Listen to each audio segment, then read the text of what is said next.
Assalamualaikum warahmatullahi wabarakatuh. Perkenalkan, nama saya Nibrosiri Hadatul Aisi dari kelas manajemen angkatan tahun 2019. Di sini saya akan menyampaikan tentang langkah yang diambil untuk menjadi a good leader di suatu perusahaan. Langkah yang pertama yaitu effective communication. Effective communication ini menjelaskan bagaimana seorang pemimpin harus dapat menyampaikan suatu komunikasi dengan bahasa yang baik dan benar agar dapat diterima dan dimengerti oleh anggota timnya, sehingga tidak terjadi miskomunikasi atau kesalahan di kemudian hari. Pemimpin yang baik tidak dibentuk secara instan. Oleh karena itu, seorang pemimpin harus saling melakukan komunikasi dan mendengarkan apa yang disampaikan oleh karyawannya dengan baik. Semakin sering melakukan hal tersebut, maka karyawan akan percaya kepada pimpinan karena merasa dimanusiakan. Kemudian langkah yang kedua yaitu integrity, di mana integrity ini adalah melakukan sesuatu hal yang benar bahkan saat orang lain tidak tahu. Maksudnya yaitu kita harus selalu bersikap baik bahkan saat tidak ada orang lain yang melihat. Adapun ciri orang yang berintegritas, pertama yaitu memaafkan orang lain, menghargai waktu orang lain, menyoroti kinerja karyawannya, dan berani meminta maaf atas kesalahan yang diperbuatnya. Kemudian yang ketiga yaitu accountability, di mana pimpinan bertanggung jawab atas tindakannya dan timnya.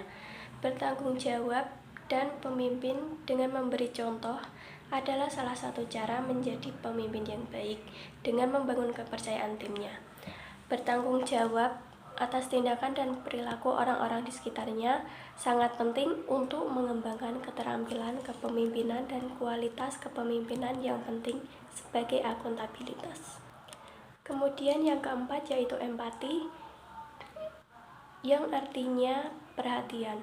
Di sini pemimpin harus memiliki pikiran terbuka yang mau mendengarkan, memahami motivasi, memberikan harapan, dan masalah orang yang di bawah pimpinannya, sehingga mereka dapat menjalin hubungan yang lebih baik.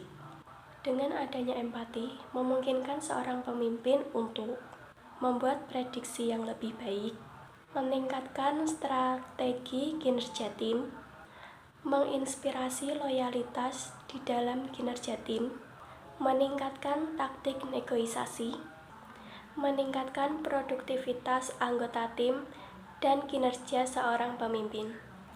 Kemudian langkah yang kelima yaitu humility, di mana seorang pemimpin memiliki sifat yang tegas dan kuat sekaligus rendah hati.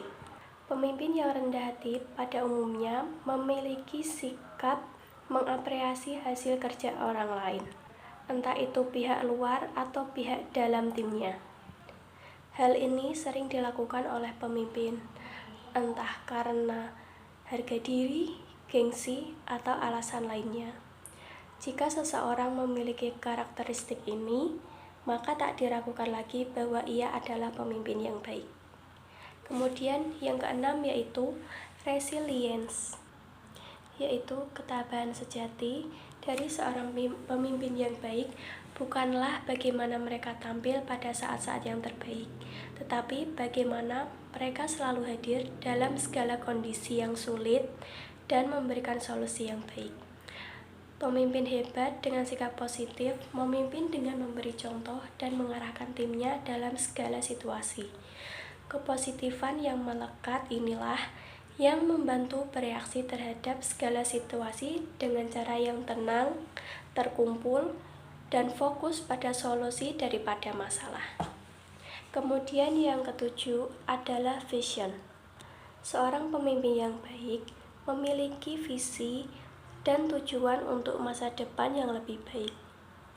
Mereka memiliki berbagai ide yang jelas dan menarik serta terarah dengan perencanaan yang baik dan menugaskan bawahannya dengan sistematis dengan visi yang dimilikinya. Kemudian, langkah yang kedelapan yaitu influence, di mana pengaruh dalam kepemimpinan yang harus diperoleh oleh seorang pimpinan bukan diberikan secara cuma-cuma. Beberapa hal yang dilakukan oleh seorang pemimpin untuk meningkatkan pengaruhnya. Yang pertama yaitu menyatakan dengan jelas apa yang diinginkannya. Kemudian, terhubung dengan orang-orang secara emosional. Ketiga, membangun hubungan yang nyata dan loyal. Keempat, bertindak secara profesional di media sosial. Yang kelima, menerima saran dan masukan. Dan yang keenam, yaitu memiliki kesadaran diri. Kemudian untuk langkah yang kesembilan, yaitu positivity, di mana para pemimpin menginspirasi tim mereka tidak berdasarkan tujuan atau hasil mereka sendiri, tetapi pada perilaku, pandangan hidup, dan sikap yang mereka tunjukkan dalam segala situasi. Pemimpin yang baik memimpin dengan memberikan contoh dan mengarahkannya agar dapat berjalan sesuai dengan yang direncanakan. Menjadi positif dalam segala situasi adalah tanda kekuatan di mana meskipun segala sesuatunya tidak berjalan lancar, pimpinan masih dapat tetap fokus dan memimpin orang-orangnya dengan baik. Kemudian langkah yang 10 yaitu delegation, di mana kemampuan seorang pemimpin dalam memberikan wewenang dan tanggung jawab atas kegiatan khusus kepada seseorang atau kelompok sehingga kinerja sama dengan yang lainnya. Secara sederhana dapat diartikan bahwa memecah proyek pekerjaan besar menjadi beberapa bagian kecil dan membaginya di antara berbagai individu.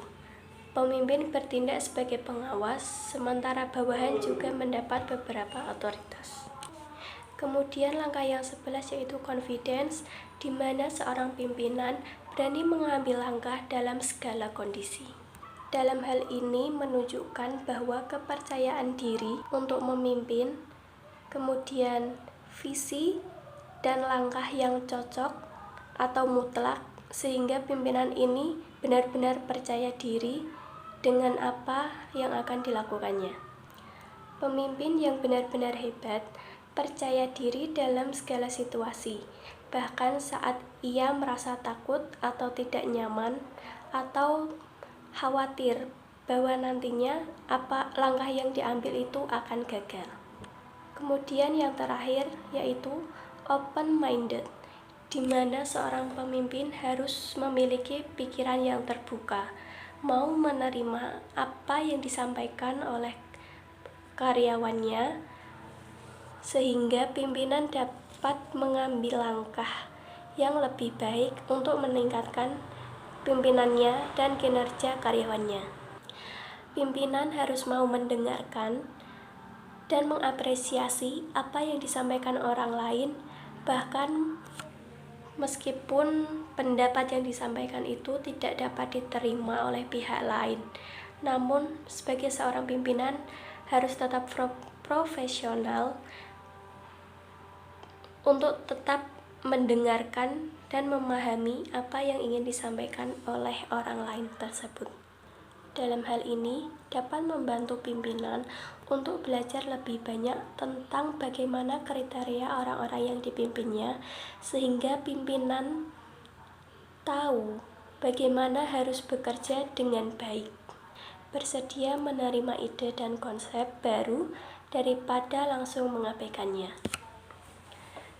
Sekian yang dapat saya sampaikan, kurang lebihnya saya mohon maaf. Terima kasih untuk waktunya. Assalamualaikum warahmatullahi wabarakatuh.